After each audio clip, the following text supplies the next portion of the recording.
the man has, from the artistic side, the musical side, strength to strength to strength. So many strengths. The biggest and most noteworthy of which is songwriting and arrangement. And it's my opinion that he's at a pure genius level of songwriting and arrangement. Now, of course, John Paul Jones had some hand in the arrangement, but the kinds of songs that Jimmy Page came up with, beyond, simple things like Whole Lotta Love is fairly simple. But if you listen to things like Stairway, Kashmir, The Rain Song, Achilles' Last Stand, these songs are just epically big and beautiful. And one of the things that I found as a guitar player was really eye-opening to me. Sometime in I think it was the late 90s, there was an issue of Guitar World that came out back when we all bought magazines. And it had a transcription for the Rain Song, the tab for the Rain Song. And to play the Rain Song properly, you tune your guitar to a different tuning. It's not standard tuning. Standard tuning, for most people who don't know, is E, A, D, G, B, E, from low to high. But the Rain Song is in a different tuning, and this is one of the things Jimmy did. He liked to mess with different tunings. And it's D, G, C, G, C, D. And if you tune your guitar to that and you get the tablature for the Rain Song, what you'll find is that beautiful piece of music is not that hard to play in that tuning. And, an intermediate level player should be able to get their way through that and play it. And it's just a lesson in the brilliance of tuning a guitar to that and coming up with that kind of piece of music and still having it being elegantly simple to play in an off tuning. That ought to give you a little insight into the kind of mind that he has musically. It's one thing to just go yeah. Nice, simple riff, very effective and all. But if you listen to the Rain Song, if you're not familiar with it, it's glorious. And it's a Zeppelin ballad, if you will. It's like the beginning of Stairway to Heaven without the crescendo of Stairway to Heaven. It remains a ballad throughout the entire thing. And it's a glorious piece of music. And when you learn to play it in a different tuning and you realize as you're learning this thing, how cool these parts are to play. And how simplistic they are in that they're not you're not tripping over your fingers too much. Once you understand what he's doing, it's really fairly straightforward. But the way, you would never guess that you'd come up with something like that. Who else is going to tune their guitar to that tuning and come up with something that glorious? And to me, that was sort of another look at I already knew that he was this genius level songwriter, but that was my first sort of one of those moments where it's holy shit, tune my guitar to this tuning and then play this song and learn how to play it in this tuning. And it just was a big eye opener for how impressive some of this stuff really is. At the end with the last 8 bars or whatever it is, where it's just the guitar, it's gotten big and then it's gotten quiet again. That ending part where he goes,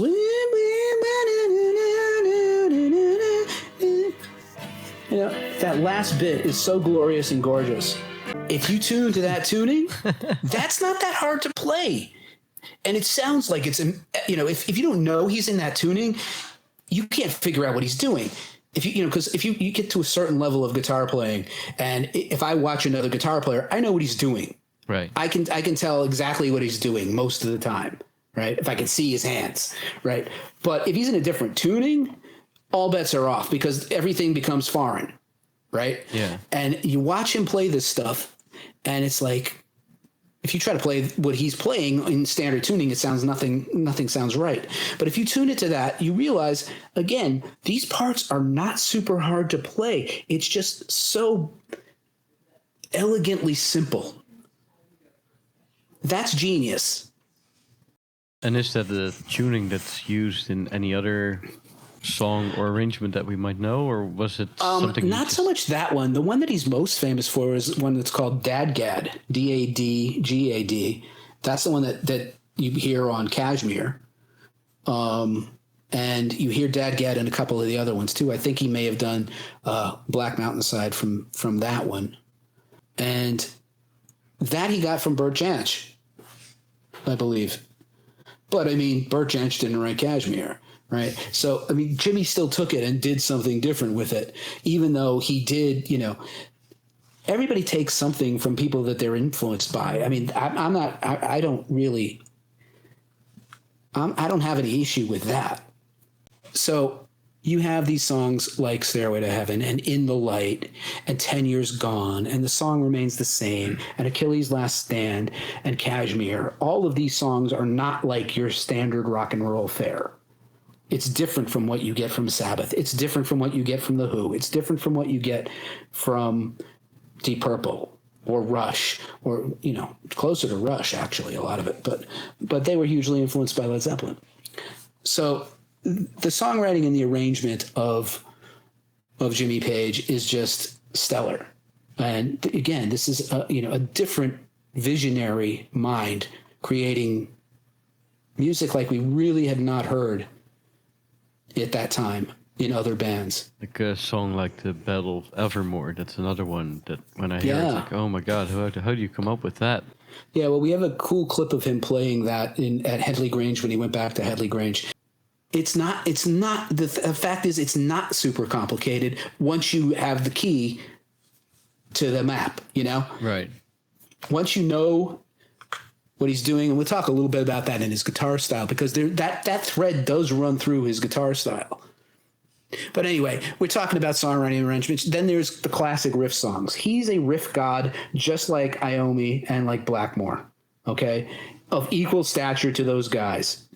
Obviously, Whole Lotta Love is probably the most famous riff he ever wrote. But there's also like the punkish energy of Communication Breakdown. And by the way, bands like the Ramones and other punk bands who don't particularly like classic rock in that sense, they all loved Communication Breakdown because it was this very punky it was very much a punkish sort of riff. Yeah. At a time when, punk was just a gleam in Dad's eyes at that moment, right? And you had Pete Townsend, who's really the father of punk, but a lot of the guys in like the Ramones would point to Communication Breakdown, and I think the Sex Pistols too. They point to that as like, we liked the Zeppelins when it was like Communication Breakdown. By the time they get to things like Stairway to Heaven, it's overblown, and that's what the punks would say. But that was like one of those proto-punk moments too. Oh, things and then like you have things like Moby Dick or which is just a simple launch off point for Bonham. But then you have like the pure balls of Black Dog. Yeah. Right. And that's a for what it's worth, that's a John Paul Jones. The main lick is a John Paul Jones lick. Really? Yeah. But I think a lot of what Jimmy brought to it was like the ba-dum, ba-bum, ba-dum, ba-bum, ba-dum, ba. I think that comes from Jimmy Page. Right. But the ba-da-da-da-da-da-da-da-da-da, that's John Paul Jones lick.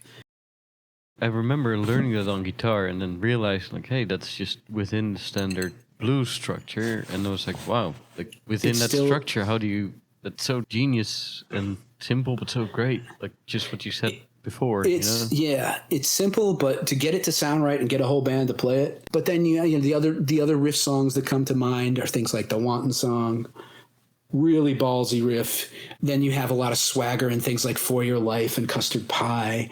Great riffs, and then you get When the Levee Breaks, Four Sticks, all of these riff-based songs that are as important as anything you got from Blackmore and Iommi.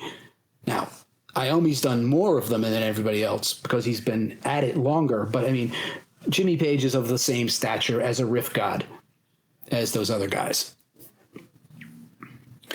And then, of course, we talked a bit about the vision and the innovation, and the other side that I have always felt doesn't get talked enough about Jimmy Page is the producer side. And to me, that's because I'm a producer myself.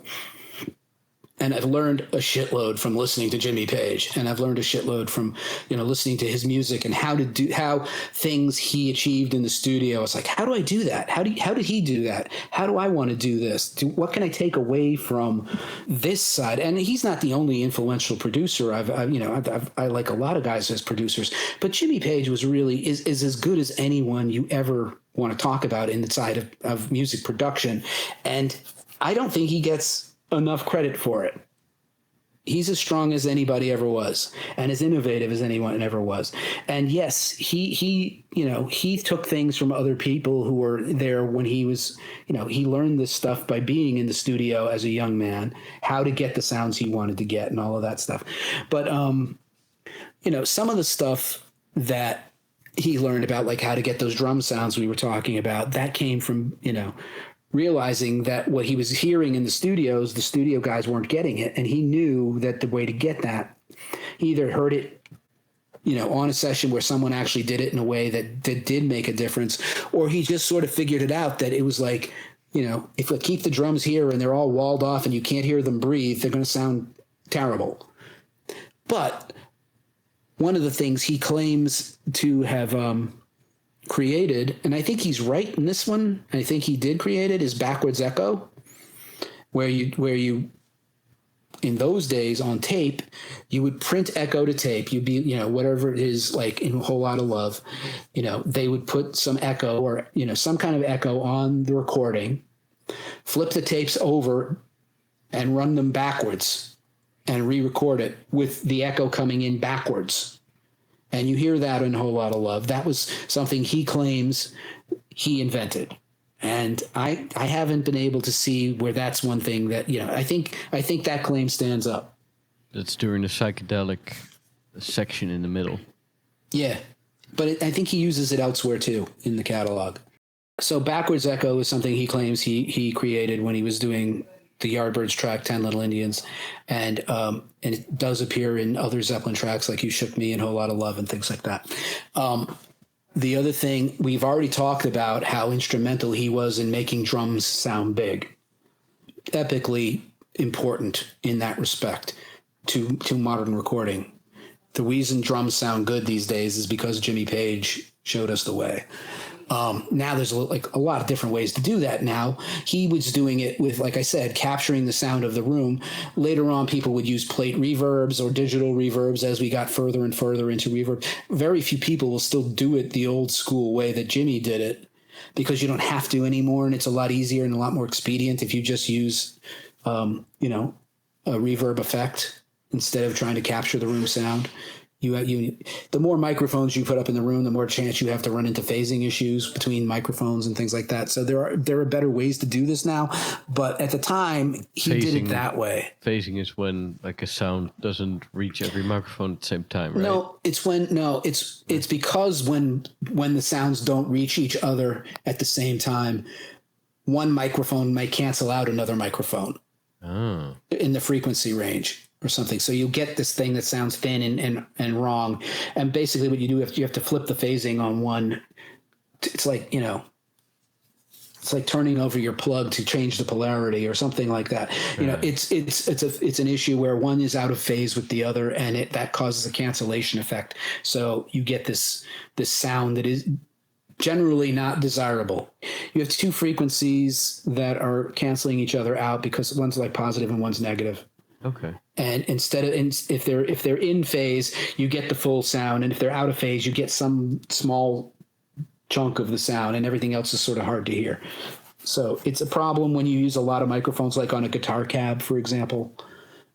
So if you want to have a close mic on the guitar cab and you want to have another mic in the corner and another mic in the ceiling, all three of those mics working at the same time, you may find you have phasing issues. And it's certainly true. You're going to use a lot of drum mics, right?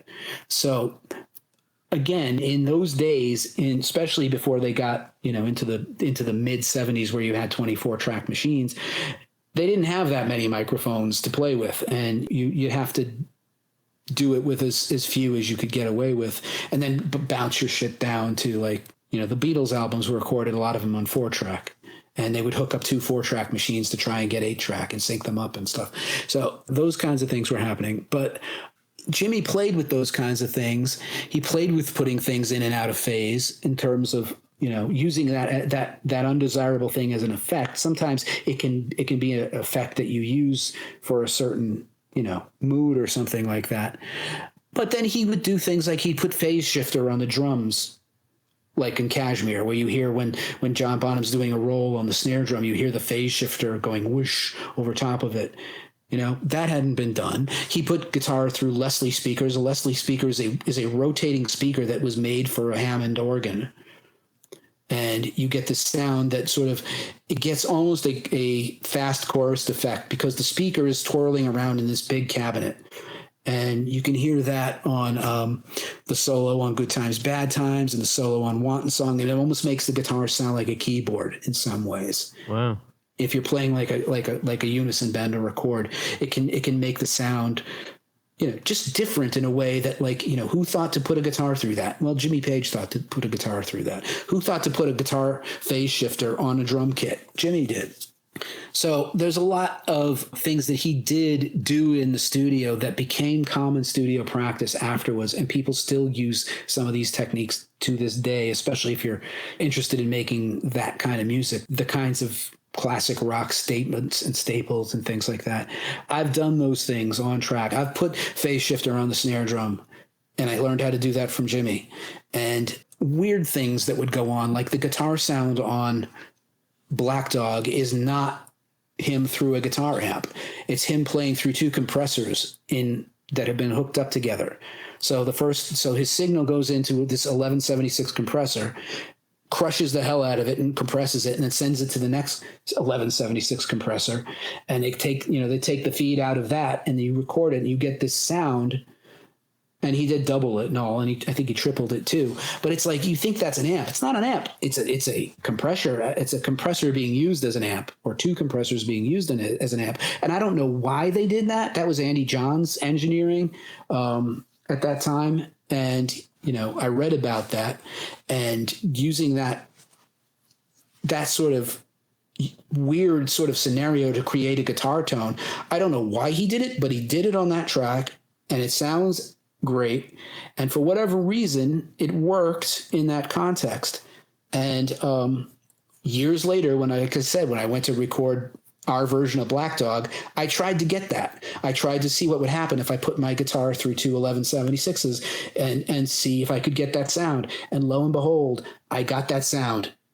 And I had this big shit-eating grin on my face because, there it is. That's the Black Dog guitar sound coming right out of my studio monitors. I couldn't believe it. Through a Les Paul, through this thing, set it the way they had said set it, and there it was. You dial it up, and this is on plugins, not real hardware. You're doing this through modern digital plugins of an 1176, and yet when you do it, that sound came out.